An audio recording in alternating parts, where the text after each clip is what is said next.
Coming up on this week's edition of NCBA's Cattlemen to Cattlemen. What are the best ways to grow more grass and maximize profitability in your operation? We've got advice from some leading cattle producers, as well as the experts from Corteva Agriscience.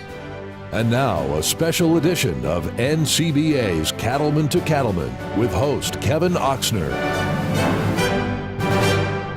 Hello and welcome to this special edition of NCBA's Cattlemen to Cattlemen. I'm Kevin Oxner. Thanks for joining us. Grass is an essential and low-cost feed source, and no matter what part of the country you call home, if you have cattle, the value of improving your forage is absolutely clear. Those producers who manage their forage resources well also maximize their profit potential. So today, we're focusing on some key strategies that'll improve your grass with insights from a great panel of experts. We're coming to you today from Yon Family Farms here in South Carolina.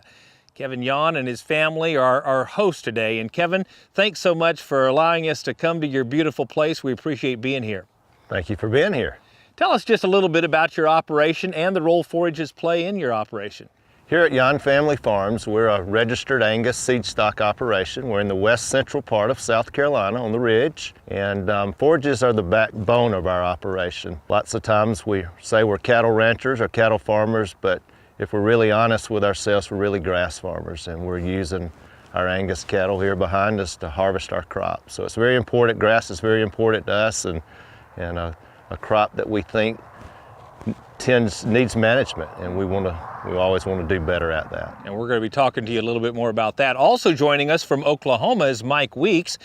Mike, you and your family ranch down in Oklahoma. Tell us a little bit about your operation and the role forages play for you. Yep, my brother and I manage a commercial cow-calf herd in southeastern Oklahoma. Like Kevin, we depend upon forage-based diets a lot in order to utilize the best profits out of our cattle and growing our cattle and things like that. So it is very essential that we manage the forage right in order to get the best intake and production out of our beef cows. Fantastic. And with us also Damon Palmer from Corteva Agriscience. Damon, you talk to a lot of people, South Carolina, Oklahoma, all over the country. What are you hearing as we enter this grazing season for 2019? Well, it's great to be here in South Carolina and really appreciate Kevin's hospitality. What we're hearing across the country as we talk to producers really is based in optimism. I think everybody is ready to get out of that long, cold winter that everybody experienced. And definitely our hearts, thoughts, and prayers go out to those folks that were impacted in the Midwest by the flooding and the snow that they experienced. So heartfelt prayers go out to them. But just a lot of optimism really based on good moisture that many across the country have experienced. And so cattle producers are feeling pretty good right now. That's great news. And I want to visit just a little bit about with our two ranchers here about forage production itself. And what are some of the things that you do to maximize the forage resources in your operation? Kevin, let's start with you. You know, I don't think there's any one management technique that we use that will maximize it, but I think it's more of a systems approach.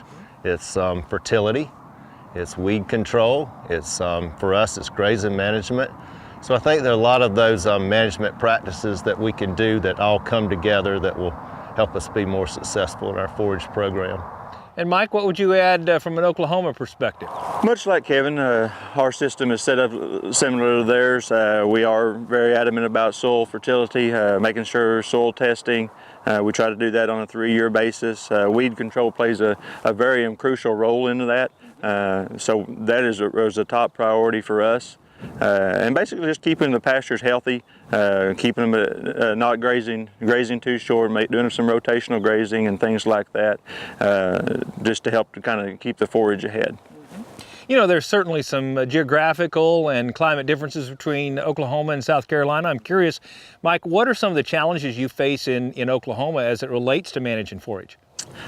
Mother Nature is always a big factor, plays in that. You know, you worry about your temperature. We always hope for an early spring. Sometimes that doesn't come around. So we have to adjust our grazing patterns based upon those particular factors. Rain has been a big issue. We've had plenty of rain since October. We've been extremely wet. We hope that it continues on throughout the spring and early summer so that we can grow and plenty of forage. But those are the biggest factors. I mean, your weed control is always going to be a big issue in it because, utilizing the moisture and the fertility of the soil, if you've got the weeds out there, they're going to be competing with our desirable plants and grasses that we're wanting to graze. So that's going to be a big factor in it. Kevin, what would you add? Some key challenges that you face here in South Carolina? I think our challenges are fairly similar, whatever region or part of the country we're from, where, Mother Nature pushes back sometimes, and it seems like the harder we push against her, she pushes a little harder back. But, rainfall, temperature, insects, weeds are all challenges, but there again,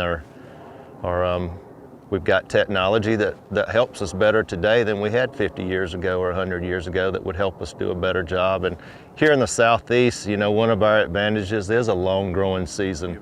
So I think it's very important to cattle ranchers in this part of the world to utilize that and take advantage of that. So I think that's the advantage that we have, and then all the many different forages that we can grow, both cool season and warm season perennials, and cool season and warm season annuals. I have to tell you, to that end, I'm a little envious standing in this ankle-deep green grass right now, because I guarantee you we don't have that back where I'm from. Damon, I want to ask you a question. Sometimes people think of forage as, hey, if I have a little extra money or if the markets are good, I'll go ahead and spend some money on improving some forages or managing some weeds or so forth. Why do you believe it's so critically important to make this a top priority, regardless of how markets look or the economic situation appears? Well, ranchers really have a lot to manage, and so as they look at capital investment across their operation, they've got tough decisions to make. But I think Kevin said something earlier that really brought it home and talked about managing the land and really farming grass. And you look at pastures and you look at rangeland, it's the largest asset from a value standpoint that a rancher has. And so when you choose to invest in pasture land improvement, that's really it's an investment that's going to provide a return both short-term as well as long-term. So it should be at the top of the list, in that decision-making process with regards to capital. Fantastic, and we're going to be talking about some of those investments we can make. And if you'd like to have more information about improving your forage, Corteva Agriscience, or any of our discussion topics today, a great resource is the website rangeandpasture.com. Still to come on Cattlemen to Cattlemen, we'll hear more about Corteva's commitment to the cattle industry and learn about some of their products that can make a real difference in your operation. Stay with us. We'll have more right after this.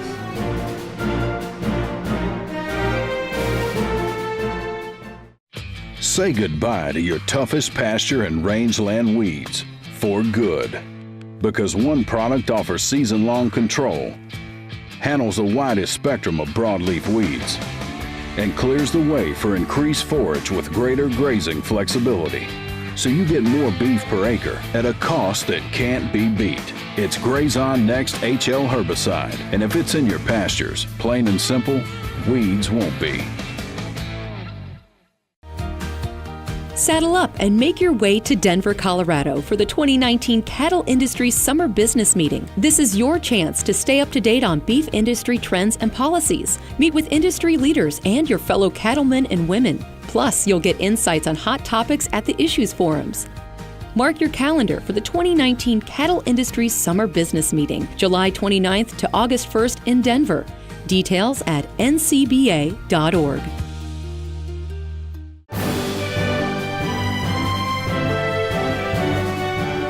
Welcome back to this special edition of NCBA's Cattlemen to Cattlemen, as we hear from beef producers and experts with Corteva Agriscience about the value of grass and forage resources.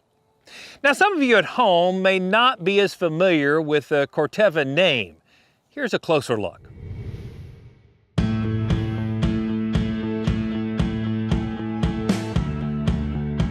Your land is more than a business. It's a heritage that has been passed down from those who tended it before you, by those who shaped it, changed it, and cared for it. Your land has a legacy, one that you carry on, but also one you build on. At Corteva Agriscience, Agriculture Division of Dow DuPont, we are the stewards of a lasting legacy. We have a responsibility to Dow AgroSciences to maintain the relationships and trust they built, and to build upon those foundations, to help you care for your land, to provide innovations that help you protect the hard work and investment you've poured into it, to help you build a legacy that can be passed on for generations to come. Corteva Agriscience.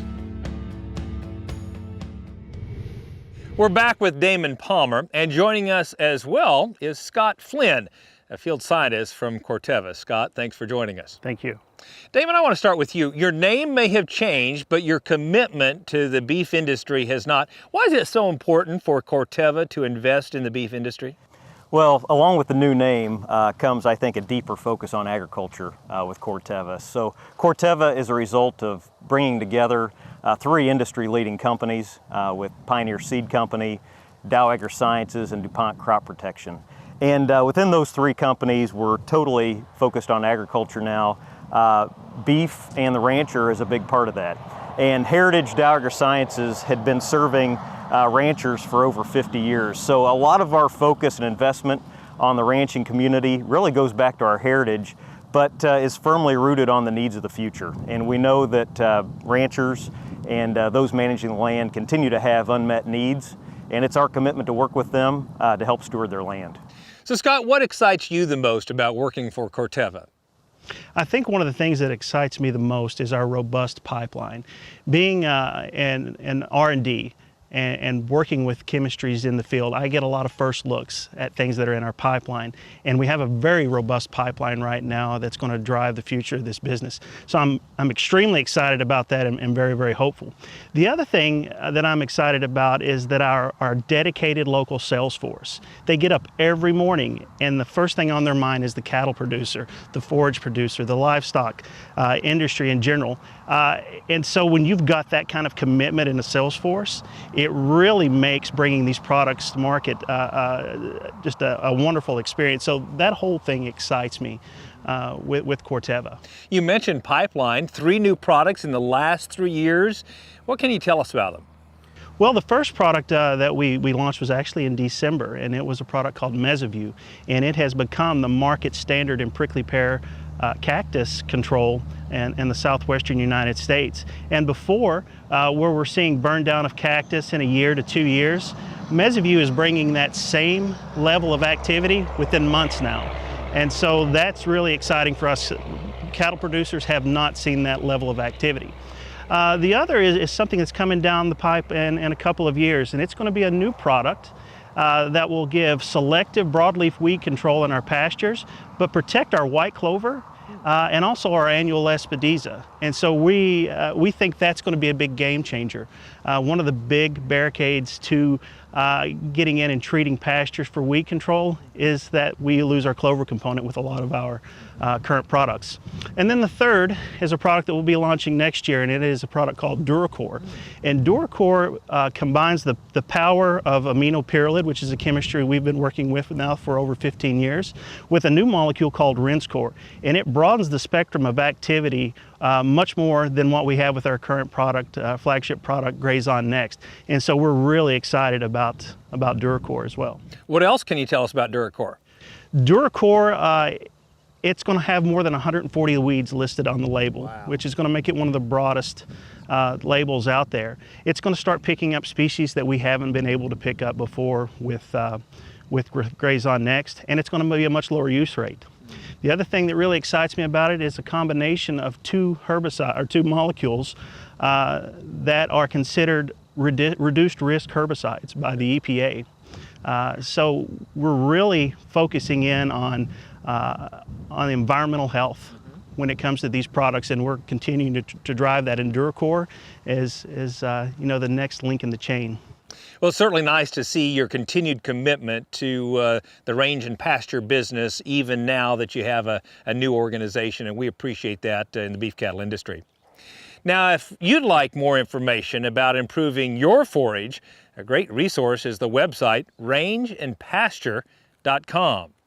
And isn't it time you joined NCBA to be a part of the fight to protect the interests of cattle producers all across the country? Becoming a member is easy to do. Just call 1-866-233-3872, or you can visit the website ncba.org. And now we welcome back Kevin Yon and Mike Weeks alongside Scott Flynn. And Mike, I want to start with you. How important is it to you as a producer to be working with an organization that has such a strong commitment and strong focus to helping you be better stewards of your land and your resources? I think it's very important in the beef community. It's not just producers. It's companies like Corteva that come on with us and provide us the tools, the resources to make our ranches more profitable and better, giving us the tools and set forth on our goals that we have for each individual ranch to make our places sustainable for the future. And Kevin, what's your perspective as you think about organizations like Corteva in terms of the kind of support they provide to the beef industry and their willingness to help us tell the beef industry's great story? I think it's always rewarding when we get to do business with companies like Corteva Agriscience that truly have a commitment to our industry, and not just to our industry, but to our individual operations, that truly care if we're successful or not.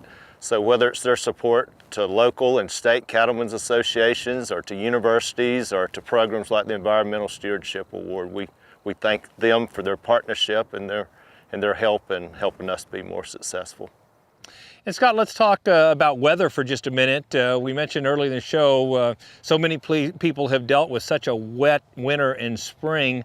What are some of the unique challenges producers face because of all this wet weather that we've experienced? Well, wet weather, it poses several challenges.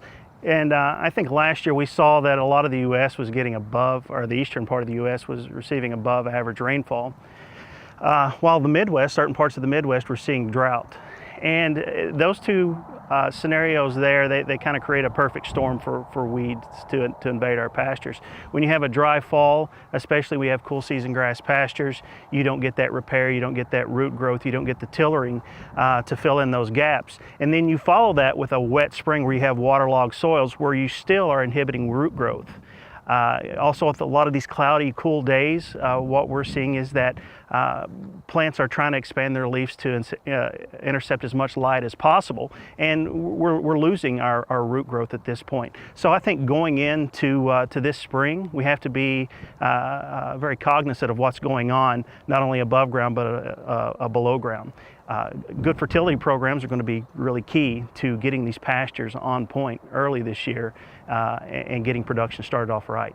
Let's talk weeds for just a minute. Are there particular weeds or weed species that we should be more concerned about in a particularly wet year like this year?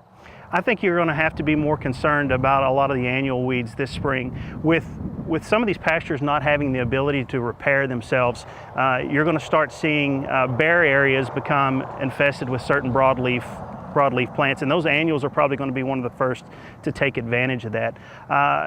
So to me, when I'm walking across the pasture and I'm seeing these bare ground patches throughout the field and understanding how waterlogged our soils are, I think what we're looking at is a forage stand that's not going to be as competitive, and it's going to allow those bare areas to be infested with broadleaf weeds.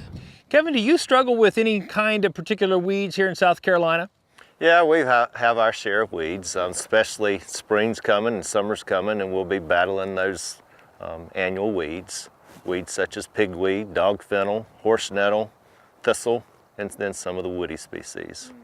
And Mike, how does that compare to the weed issues that you wrestle with down in Oklahoma? Kind of along the same lines. We'll do a lot of ragweed, pigweed, ironweed, some dock, and some nightshade are kind of the biggest common things that we have, and some brushy invasive species also, and so we'll start treating those here in the next couple months.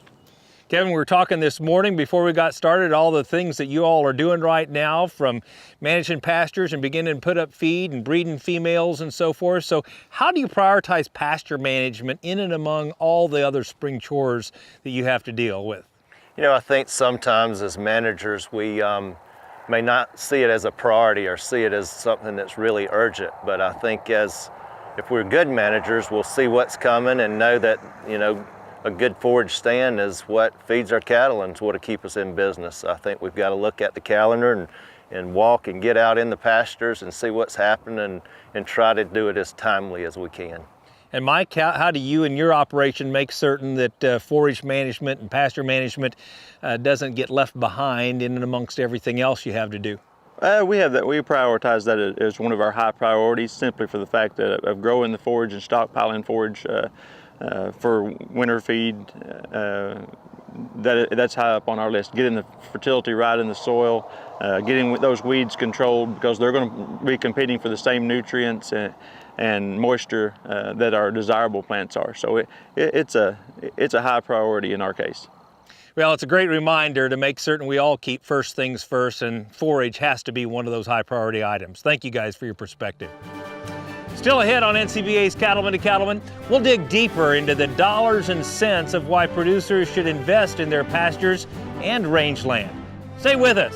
We'll have more right after this.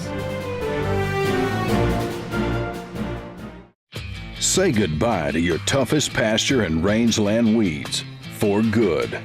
Because one product offers season-long control, handles the widest spectrum of broadleaf weeds, and clears the way for increased forage with greater grazing flexibility. So you get more beef per acre at a cost that can't be beat. It's Grazing Next HL herbicide, and if it's in your pastures, plain and simple, weeds won't be.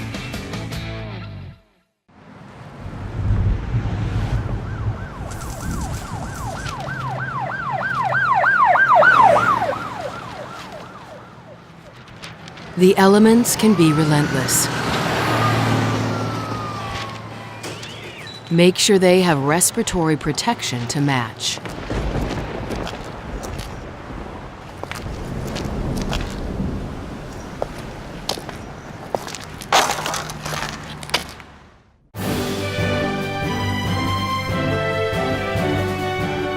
Today, we're talking with a group of experts on ways to improve the use of forage in a cattle operation.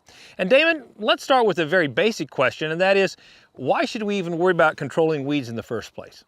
Well, it really comes down to the one simple answer of you're maximizing your forages. And, you know, as we travel across the country and our local experts talk to ranchers, you know, pastures are in a lot of different situations.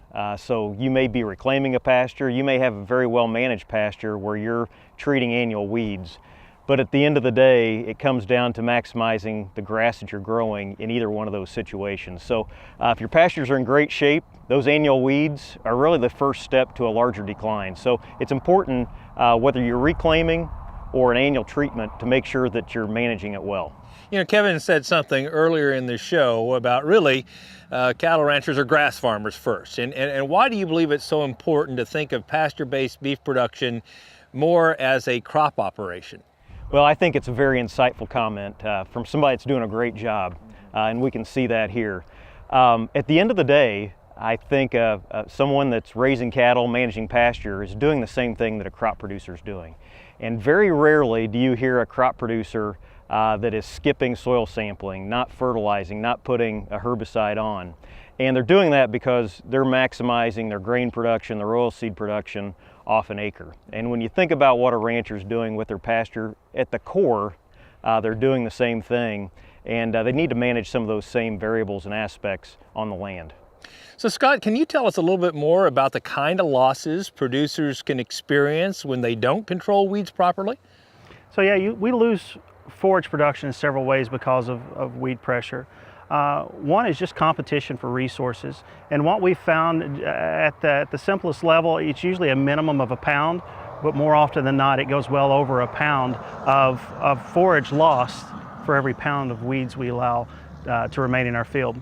The other way we tend to lose production is through the number of acres that we have that are grazable. We have certain weeds out there that create kind of a no grazing zone around and under them, and they tend to repulse animals from those areas, and so we end up putting more pressure on our better parts of our field, which in turn turns them into weedy parts later on in the season or even in the next year. And then the other way we tend to lose forage from weed production is through mowing. We have producers that'll mow 2, maybe 3 times a season to keep weeds under control. And what we have to remember is every time we remove an inch of forage, we may be removing anywhere from 100 to 400 pounds of forage from that pasture. So we're removing grazable forage. I'm glad you mentioned that, because I was going to ask you, Damon, I mean, why don't we just mow weeds when we have an issue in particular places? Why is that a bad idea? Well, I think Scott did a great job of talking about what we actually lose.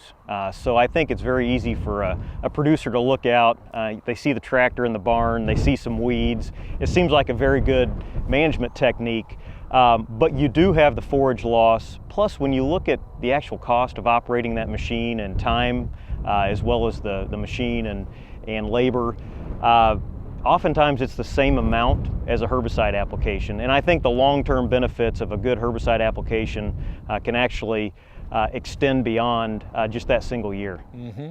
So let's talk, Scott, about what are the benefits of producers being able to manage things well and actually grow more forage. We recently did a survey with the American Forage and Grassland Council, where we surveyed the members. And we asked them, what are the practices, the forage-based practices, that tend to be the best return on investment? And the one that floated to the top was extending the grazing season.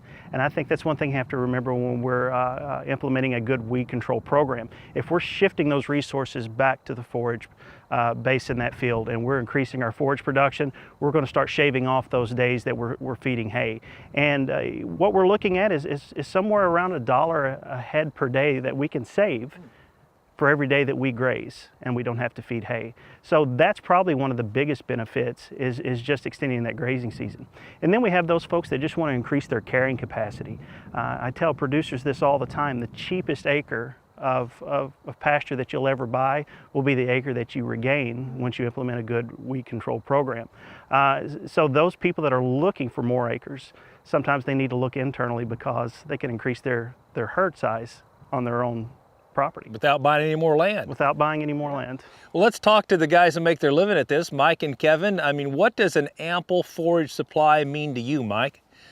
Going into stockpiling for winter forage, carrying capacity is another big option. We can look at, if we have ample forage, our stocking rates, put more pounds of beef per acre is going to put more dollars in our pocket. So that's a really big factor for us as far as going through the winter. A lot of times we can supplement with some protein, make them utilize that forage there to where we're not actually having to take everything to them. So cuts back on the labor aspect of that, and also, I mean, it utilizes your pastures and the land that you have available. Kevin, what are the benefits of having ample forage in your operation? I think the cattle depend on us to have a very complete diet, and we like to do that with forage. And it's always a goal of ours to have something grazable for our cattle every day of the year.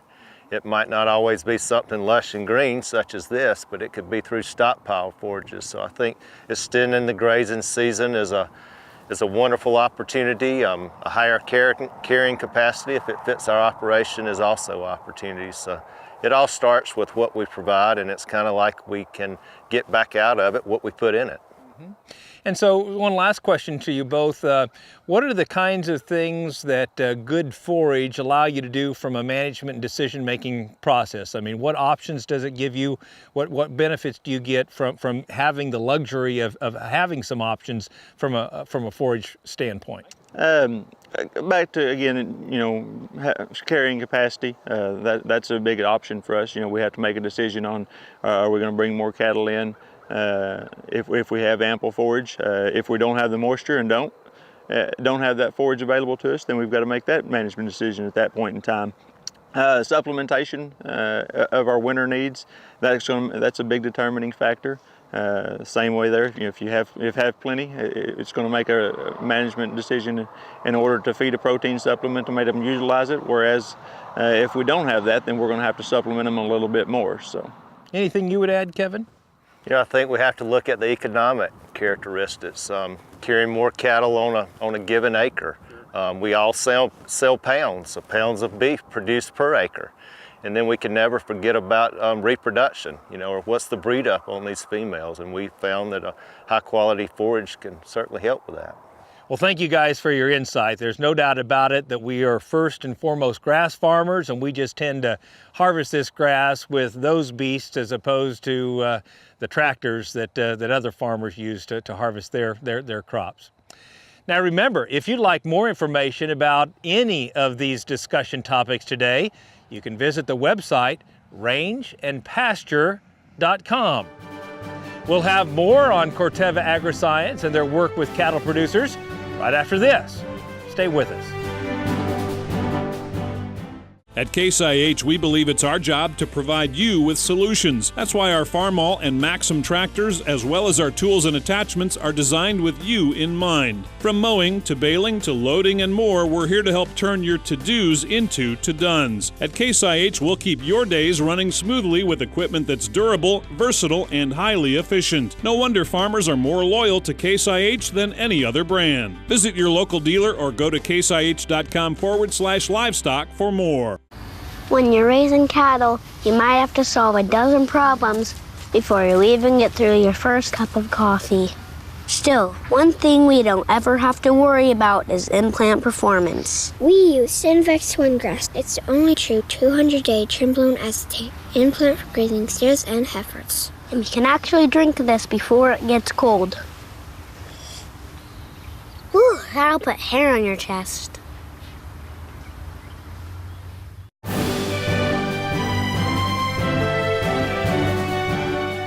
We're focusing today on ways to improve the use of forage in a cattle operation. So how does someone evaluate their pastures to know which products to buy? Here's Scott Flynn in the field with some helpful advice. From year to year, we're usually not shocked to see certain weeds pop up again and again. But I think every spring, most producers, cattle producers, can walk out into their pastures and they get this warm, fuzzy feeling when they look out across the field and they see everything that's green. But when you start digging in between grass plants and looking down at what's coming up, you'll see that there are quite a few weeds popping up in your pasture during that time, even though everything looks nice and green. Now the problem is, a field like this that has some patches of annual weeds that have kind of taken over, these patches are eventually going to die out here in a few weeks when we get into the later parts of spring, early parts of summer. And that's great. But the problem is they're going to be replaced with another broadleaf weed more than likely, or even a weedy grass. And so there's several options here. One, you can do absolutely nothing. And in that case, we let nature take its course. And what we find ourselves doing is coming back with a mower a few weeks later and trying to get control of weeds or suppress weeds that way. The other option is to go the cheap route with a herbicide, something like a 2,4-D. And you go in and spray that into a field and we burn down the weeds. But the thing is, we just open up that soil to allow other broadleaf weeds to come into our pasture. And then the third option is to come in with a good soil residual herbicide like Grazing Next HL that's actually going to hold those weeds back for a period of time, several weeks, and it's going to give us the time we need to backfill those bare spots with grasses. Add a little soil fertility on it, and we just make things happen that much faster. So at the end of the day, the best bang for our buck in a pasture early spring is to get on those weeds as soon as possible, get them under control, and start shifting that competitive advantage back to our forage grass species. And Scott joins us once again along with Mike Weeks. So Scott, what role does fertility play in pasture management? Kevin, previously I mentioned that we did a survey. We had done a survey with the American Forage and Grassland Council with their members. And while extended grazing was in the top 5, soil fertility was actually the #1 response from producers on return on investment, the best return on investment. We think of our soil nutrients as being part of the building blocks that build our forage base. And fertility is so important for getting that production up, for keeping those pastures healthy, and for them to allow them to repair themselves in a timely manner, so that when we do get bare areas in the field, we can fill in those with a vigorous growing forage. So are you saying that fertility is more important than weed management, or vice versa? Oh, it's hard to say one's better than the other. If we look at a scenario where we put weed control first, we clean out the weeds, but we don't give the pasture enough nutrients to repair itself and to fill in those spaces. On the other side, if we go in and fertilize a weedy pasture, we're shifting a lot of those resources to the weeds. So I really like to see producers incorporate both on their operation, a good weed control program and good fertility, because that's where the best bang for your buck comes with both of those investments. And if I'm not mistaken, Corteva has a product that allows you to do both at the same time, correct? We actually have 2 products right now available on the market, Chaparral and Grazing Next, that through supplemental labeling will allow you to treat dry fertilizer with those products, spread that dry fertilizer on your pasture, and get weed control and your fertility improved in one application. Now, Mike, you've used some impregnated fertilizer, is that correct? We have, yes, sir. Tell us when you started using that, a little bit about your experience. We started using it. It was the first year that it was labeled for use in Oklahoma. It was about 5 or 6 years ago. We had actually taken a place that we had just bought, hadn't had anything done to it, and to my knowledge, in years. If anything new, you're always a little bit skeptical. We tried it, and extremely great results. I think it's second to none as far as weed control and fertility issues all in one pass. So what can producers expect in terms of benefits of using impregnated fertilizer? Well, when we combine those two together and we get that really good vigorous growth, we have enough residual with Grazing Next and Chaparral to hold those weeds back and allow that grass to jump out ahead, so we fill in those bare spots. So the biggest benefit is that we control the weeds, we shift that competitive advantage to the forage, and then we let the forage overtake those problematic weed species. And do you see any additional benefits beyond that, just in terms of time or labor or anything else, Mike? Yeah, that's a big thing, is the labor issue of it. You know, in today's fast-paced world, everyone doesn't have the time to get all these jobs done. Where you're getting 2 jobs in one done in one pass, you're taking care of those 2 issues. So that the labor standpoint has been in time. In our country, you know, the wind blows and trying to put out chemical and things like that. That window is very narrow. Sure. Whereas with it's impregnated on the fertilizer, it opens up that window and gives you an ample time to get something done and get your chemical out and get those weeds controlled. Well, Mike, it certainly sounds like this impregnated product is a great fit in your operation in Oklahoma. And Scott, I just ask you, if some of our viewers are interested in utilizing this product, where all is it available? Well, Kevin, it's available in more than 20 states via a supplemental label. And if you want to find out if it's available in your state, I suggest that you contact your local territory manager with Corteva or your local retailer. Now, to learn more about the benefits of impregnated fertilizer and other Corteva products, visit the website rangeandpasture.com. Still ahead, we'll examine the Environmental Stewardship Awards program and the value those winners bring to the beef cattle industry. Stay with us. We'll be right back. When a new calf hits the ground, his clock starts ticking. A belly full of colostrum gives him his best odds, but if he doesn't get any, his time starts running out. That's when you grab a bag of Oxford Ag Colostrum in their patented feeding system. Fill them with warm water, shake it to mix, feed it with a tube or nipple, and you are done. No bucket, no bottle, no mess, and right on time. Get yours at oxfordag.com. Costs less than a dead calf. Did you know that Prefert makes over 1,000 different farm, ranch, and rodeo items? And now, thanks to Prefert Direct, it's easier than ever before to get access to every item Prefert makes delivered direct to your local dealer. For more information about Prefert Direct, visit us at prefert.com. Prefert, America's #1 name in farm, ranch, and rodeo.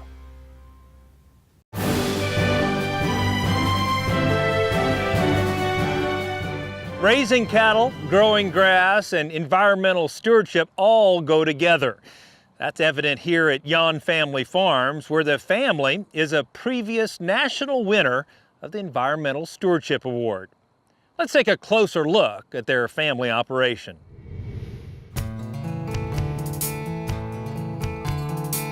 In the ridge country of South Carolina, you'll find a family of 5 hard at work growing their purebred Angus seed stock enterprise.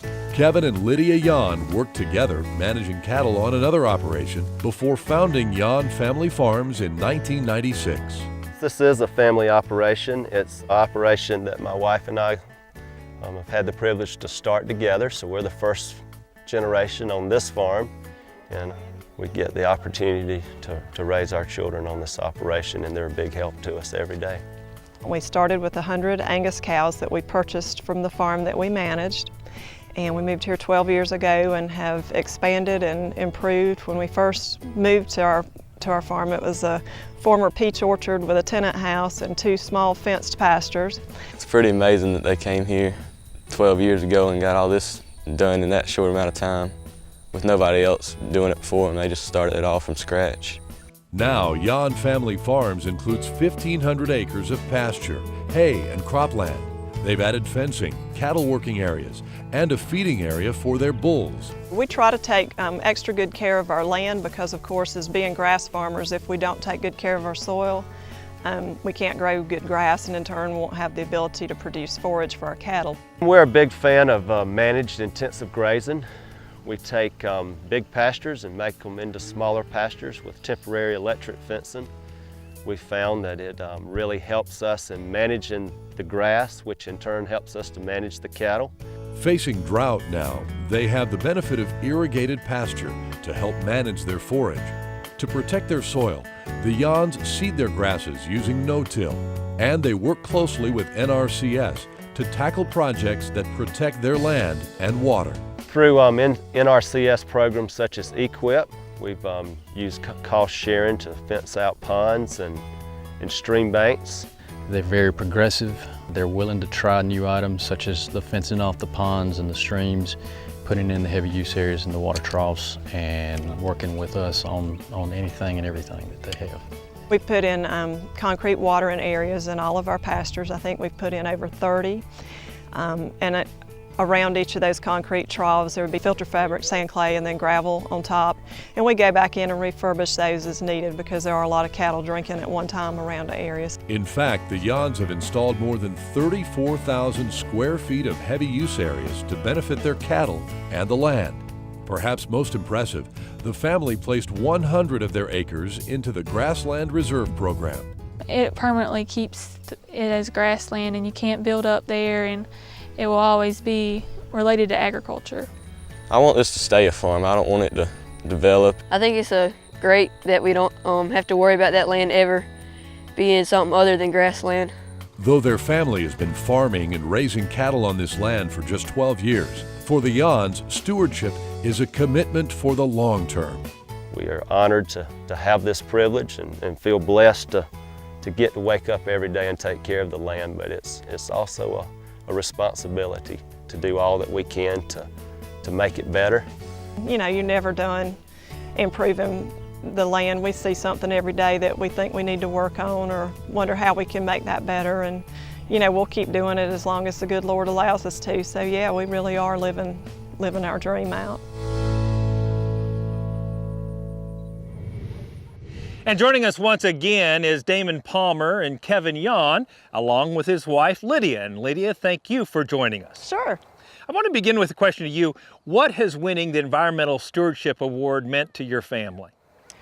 You know, I think it was really cool that when we were selected as the winner, our children were really young, and we started our operation from scratch. So they actually helped do a lot of the practices and were involved from the ground up, you know, with the very things that were recognized for the award, the watering areas, fencing out streams and ditches, and providing clean clean areas for cattle to drink from, and grazing management and all of that. They were part of it, grew up doing it. So the fact that there was an award that actually recognized our family for doing what so many cattlemen across the country do every day and recognize the importance of good stewardship, I think it really made us feel confident in that it was important to do those things, and it is the right thing to do, not just because of the award, obviously, but because it's the right thing to do for the environment and for the cattle and for the land every day, because we certainly want to pass it on to the next generation in better shape than we found it. So I think it was really cool for our family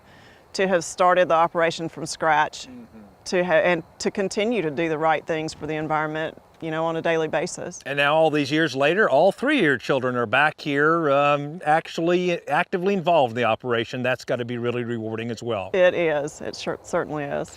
And Kevin, what do you think the Environmental Stewardship Award means to the beef industry? Why is it so important for our industry?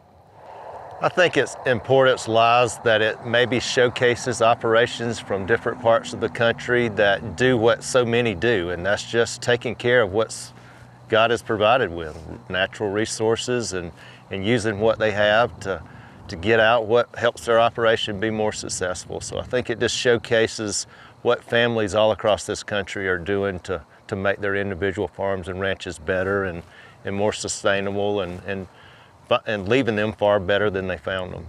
And Lydia, has winning the award given you unique opportunities to share the environmental story with others? Sure, it has. I mean, we've been contacted by a number of publications, not just in the ag industry, but other avenues as well through the media, to share our story and to speak to the general public about, you know, what we do raising cattle and where food comes from. So it's certainly been gratifying to get to share that story. And Damon, of course, Corteva continues to be such a strong advocate and longtime supporter of the Environmental Stewardship Award program. Why is that so important for Corteva to maintain its involvement and support of this kind of program? Well, you know, through our Heritage Agriscience company, we've been a sponsor of the ESAP program for over 20 years. And as we've put Corteva together with the three heritage companies, we spent a lot of time developing the new company purpose, because it truly is a new company focused on agriculture. And that purpose that we rally around every day is to enrich the lives of those who produce and those who consume, ensuring progress for generations to come.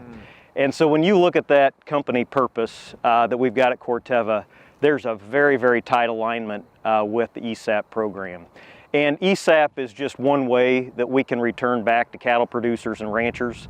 They entrust Corteva and our products, they invest in us, and this is just one way, along with others, that we can give back and really help tell the good story of what ranchers are doing around the country. It is a great program, and the winners like the Yons and so many others are great examples of the kind of stewards that so many cattlemen and cattlewomen are all across the country, and we certainly appreciate your support of that program. It's a great investment. Now, if you'd like to learn more about the Environmental Stewardship Award winners, see photos or videos, or even learn how to nominate someone for the award, visit the website environmentalstewardship.org. We'll be back with some final insights on increasing forage value right after this. Stay with us.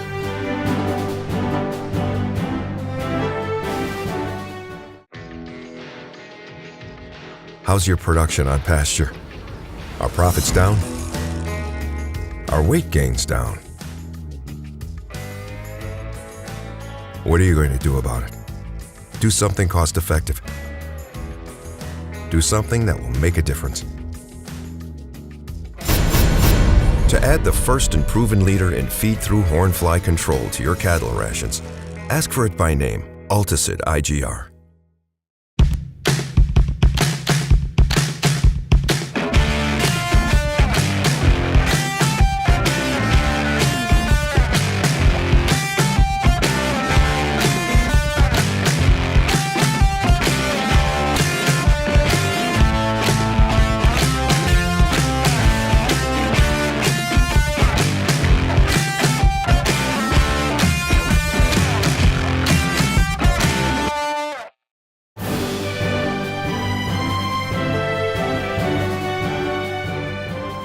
Welcome back to this special edition of NCBA's Cattlemen to Cattlemen as we come to you from Yon Family Farms in South Carolina.